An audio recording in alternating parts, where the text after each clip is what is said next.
Hello, my name is Dominic Underhallhouse and welcome to another episode of Moonbreaker. In today's episode, I'm going to be looking at something a little bit different. I've been asking some of the newer players and people who've joined the community recently what some of the things that they found difficult were in Moonbreaker, so I can sort of go into detail, figure out how to help and give people just that little bit of an easier transition into playing the game. So for this one, we've got a quite straightforward one. So we're going to go into a PvP game, and what I'm going to take is the Zax Chakar, just beginner's lists. I'm not going to do anything flashy, I'm not doing anything to do different lists whatsoever, but what I wanted to look at is the idea of spacing in the game, a bit of an idea of positioning, because there's a couple of things people were concerned about, one of which was how to stop people deploying a big unit right on top of your captain that you can't deal with, and the other one is how to stop getting run over by things like Tipu and Extilior and things that just sort of barrel you down, deal lots of damage, are tough to kill, and just keep running straight towards you. So we don't know if we're going to come up against these units, but the same ideas go into practice anyway.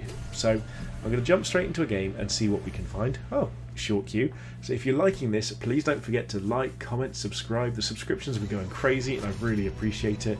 And if you want to join us on Patreon, there is information in the list down below, in the link down below. And what we're going to look at is how to position, how to space, and basically to minimise the threat coming from the other side of the table. So one of the main things people said was they don't like it when things like a jailbreak is deployed on them or anything like that. And the reason I'm playing this list is because Zax has some incredible tools to deal with it.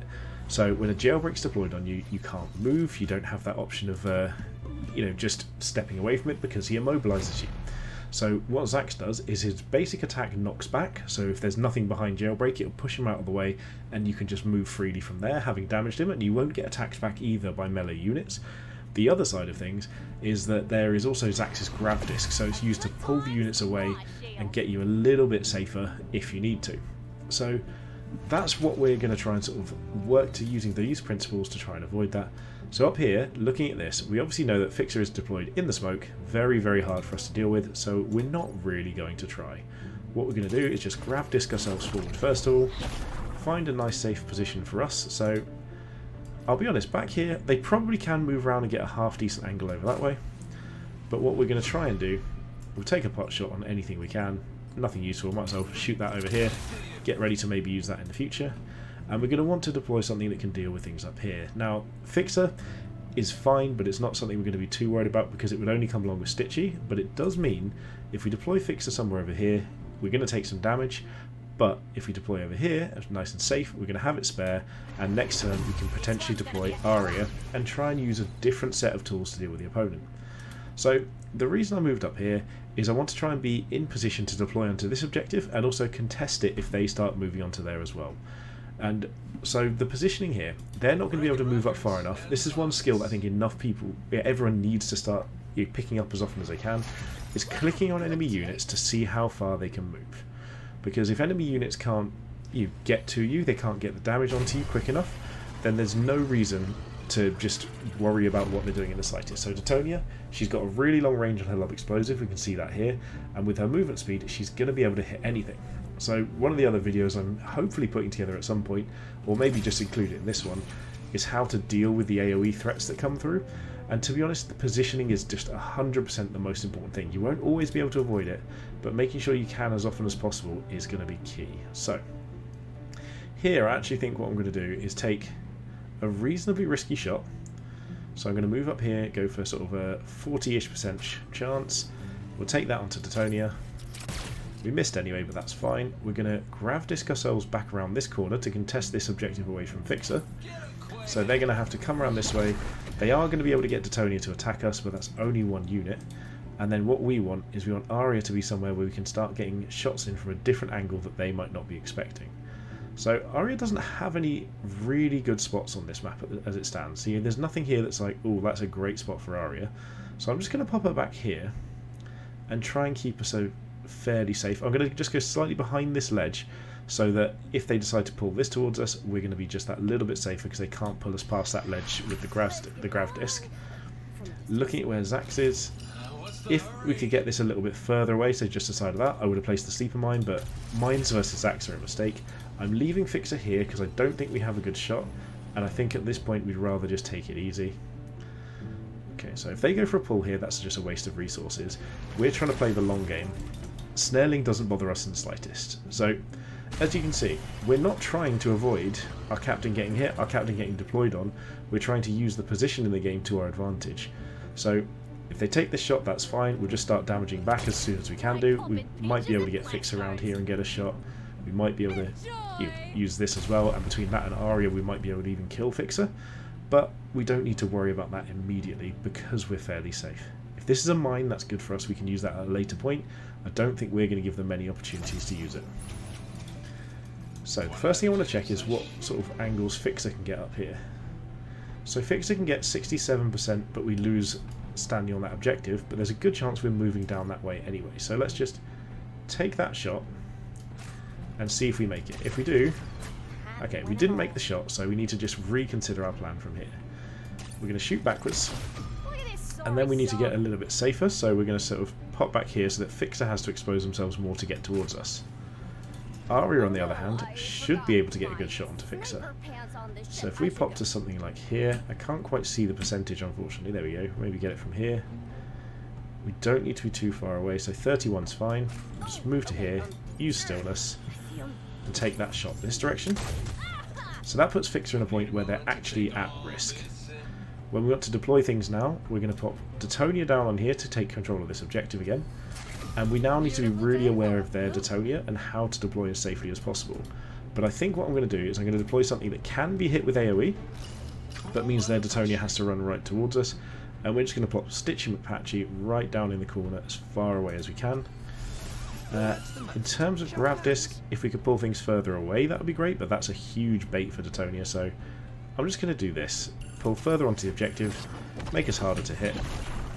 And then again, we're trying to control the board at this point rather than trying to worry about what gets near us. Stitchy keeps us safe. They can potentially deal a bunch of damage to it, but again, we've positioned far away. We've positioned so that they can put all their damage onto the captain if we want, but we're going to be able to put it onto their units in return, and eventually we're going to have a better shot. So that positioning that they're trying there looks like they might be trying to block us in and take out our captain, and that's a very, very valid win condition. You know, there's a lot of things you can do trying to damage your captain. If they get the snarling hit, we're going to be stuck. There we go. That's quite likely.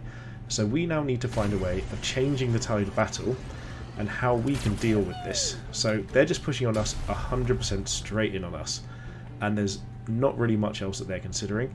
This is going to be a hit and run or an Arya. Okay, it's their own Arya, that's fine. And now we can start trying to figure out how to position and make things safe. Playing a mine is a mistake here, so it's actually not too bad, because there's two different things that we can do. We can either pull ourselves away with the Grav Disc, or we can pull it towards them. But obviously in this situation, we're struggling a little bit, so we want to pull away in the front. What they have, however, done is position themselves in a great spot for us to just use Detonia here and push a lot of damage into their units. So I'm going to move up to this angle to try and get 3 at once. I believe we should be able to. There we go. We can get all 3 of these, which is a big damage boost. So that takes them off of that objective. The next thing we can use is some of the tricks with terrain. So if you Grav Disc yourself around the side, sometimes it actually pulls you a little further than it otherwise would. So that's a great little way of just sneaking further away than we might otherwise do. Stitchy McPatchy can come over here and actually still be in range of Zax. So we're just going to go for the heals here. We can use Fixer to try and push out some damage, but because Arya hasn't moved, we don't need to worry too much about what their game plan is. Because obviously they've got their Arya here, we can just shoot her first, get a bit of damage in, or we can start trying to clear things up the board. I think for now I'm going to shoot here, just take that easier deployment, and we're going to try and get defensive up here. So we're going to put Shrapnel over here, and they have got Detonia still, but honestly, I think if we just force them to deal with Axial Pyro, that'll be fine by me. The only reasonable shot we've got here is this, and then I'm just going to pop back into safety a little bit as well. And I don't want to move here, because if we move, we lose our accuracy. So this is, again, they're using all of their resources on Detonia, so that's something that we're going to want to take out next turn. But they only have 1 AoE unit, so this is all their Cinder just to get 1 big AoE attack. If for some reason they don't deal with Axial Pyro, we can do the same back and have it a lot more efficient. Toxoid can be a problem sometimes, but I'm not as worried. The only thing I want here is for them to basically have to pick between Axial Pyro and the rest of our units. With us having all of this utility available, and we got the first shot into their area, we could really be in a fairly safe spot. Okay, so them missing one of these is good for us as well. Honestly, if they send more resources down here, this is absolutely fine. So this is dead next turn to pretty much anything. But if we can just get one more damage onto this, then we're in a really good spot. Beatrice being stunned is fine. Detonia getting attack out is fine. We should be able to pull these three together, get an Axial Pyro Flame, and potentially heal as well, which is a huge amount of damage output. If they run this way, that's a good choice from them. But if we've got, what, 8 Cinder? So we should be able to Flame, pull, Grav Disc maybe, and heal, all in one turn. Okay, they play the first mine. So, because this is on Beatrice, we're actually perfectly fine to take mine hits. Because... ooh, Grav Disc as well? No, okay. We don't mind if they use mines on us. Mines don't really matter. So what we're going to do is we're actually going to just consider what we can do up here. So there's nothing here. We've lost our accuracy bonus. So we're just going to take this hit over there. Now, funnily enough, if we could get in range with Arya, I'd probably take that approach, but we can't. So where do we want to go? Grav Disc is a must. We're going to probably go this route so we can get a bit of more accuracy out. So if we move Axial Pyro up first, Zax as well, and then we're going to try and Grav Disc as many of these together as possible, preferably with their mine. I'll be honest, I'll just take Beatrice getting hit here, that's absolutely fine by me. She's just good enough as it is. So we'll Fire Flamer. Okay, we don't want to hit the mine because it will actually do more damage if we don't. We'll just hit Zax then. That's fine, we didn't quite have the range for everything we wanted.